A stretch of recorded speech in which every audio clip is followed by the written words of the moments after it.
You know who makes inflation high. Not me. Not you. Not someone on the street. But who?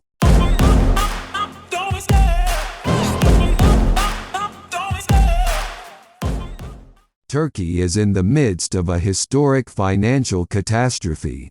After the currency lost half its value in a single year, Turkey is also dealing with skyrocketing inflation, which is currently at 71.14%. Turkey's economic troubles started in 2018, when the country's economic growth model crumbled. The model aimed for high levels of investment to be financed by rising foreign debt. Despite a temporary recovery in the economy in 2019 due to favorable global trends and the Central Bank of the Republic of Turkey (CBRT) significantly raising the interest rate, relevant reforms were not implemented. The Turkish economy was recovering from the terrible financial crisis of 2000–2001, which had produced the country's worst recession since World War II when the AKP came to office in November 2002. In 2001, Turkey's Minister of Economic Affairs and Treasury, Kemal Derviş, who had previously held senior positions at the World Bank, began implementing reforms with the IMF's help. Regardless of the fact that the changes were successful, Bülent Ecevit's government lost the election. Erdogan has used aggressive, pro-growth strategies from the start of his term, with outstanding results. He promoted the implementation of costly infrastructure projects, courted foreign investors, and pushed businesses and consumers to take on debt at the time. Because of these circumstances, Turkey's economy grew significantly in the first decade of Erdogan's presidency, and the country was labeled an economic miracle. Poverty was reduced, and Turkey's society became more wealthy. Turkey also survived the global financial crisis of 2007 to 2009 relatively successfully. Turkey's economic prosperity, on the other hand, is dependent on a current account deficit. The major driver of the Turkish economy's growth was capital imports. Turkey was also relying on energy imports while failing to build a foreign trade surplus at the same time.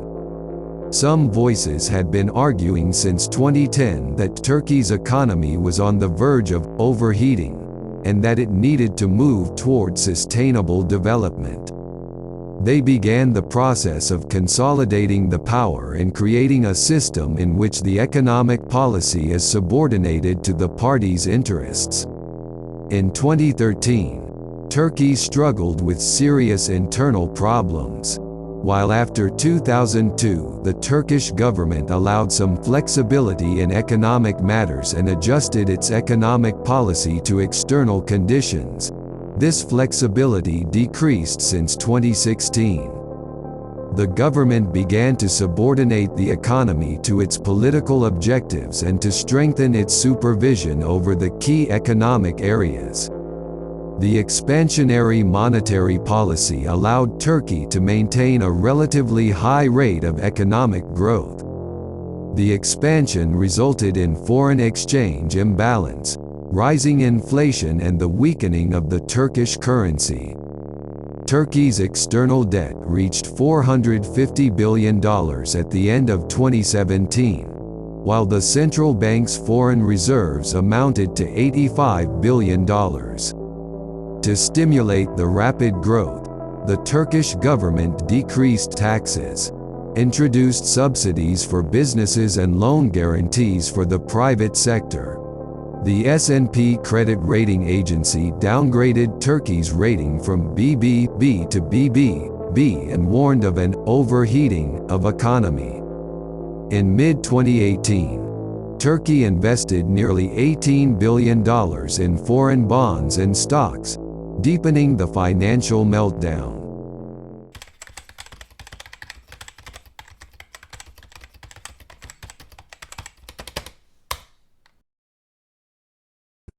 In 2018, Turkey's economic growth model, which involved high levels of investment supported by rising foreign debt, crumbled, and the country faced an economic crisis.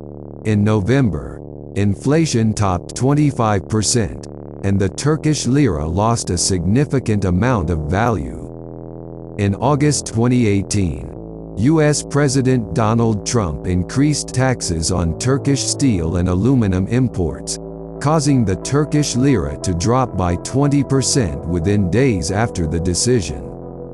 The Central Bank of the Republic of Turkey raised the interest rate in reaction to rising inflation, first from 13.5% to 16.5% in May and then to 24% in September. The Turkish president was outspoken in his opposition to the rise, claiming that a high interest rate stifles economic growth and generates inflation.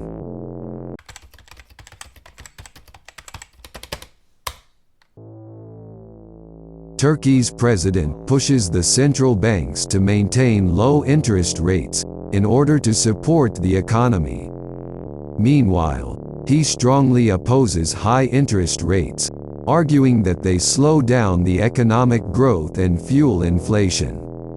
When the central bank rises interest rates, commercial banks have less ability to borrow in order to keep their minimal reserve, so they provide loans at the higher interest rate. The increase in interest rates reduces borrowing and consumer expenditure, causing prices to drop. According to a Washington Post evaluation, Erdogan's response to high interest rates may be based in his background as a food sector businessman before entering politics. Increased interest rates, according to Erdogan, make loans more expensive for businesses, so they pass the costs on to customers by raising the price of the commodities they offer. Many economists disagree that interest rates contribute for a major portion of a company's spending and that manufacturers' pricing power is adequate to impose their will on customers. The crisis's response.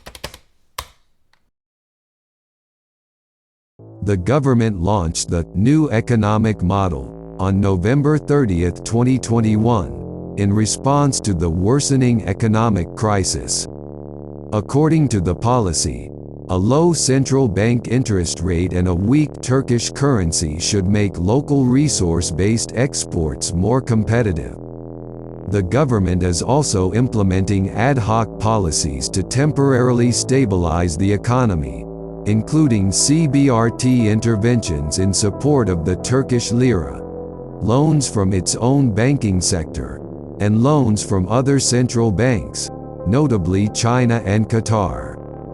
In late December 2021, Erdogan also announced the implementation of a profit guarantee system for Turkish currency bank deposits, aimed at compensating for the currency's anticipated decline against the dollar, which reinforced the Turkish currency. The government's approach to handle the problem does not include a specific reform agenda, and the government's goal is to please and reassure investors. Erdogan's initiatives are primarily geared at preventing a collapse and boosting the economy in the run-up to the 2023 presidential election, which may be held earlier than planned. Erdogan aims to ride out the current economic downturn by collaborating with Qatar and China to gain access to new financial sources. If you agree, punch the like button. Or if you have another opinion, tell us in comment section. If you like videos like this, consider subscribe.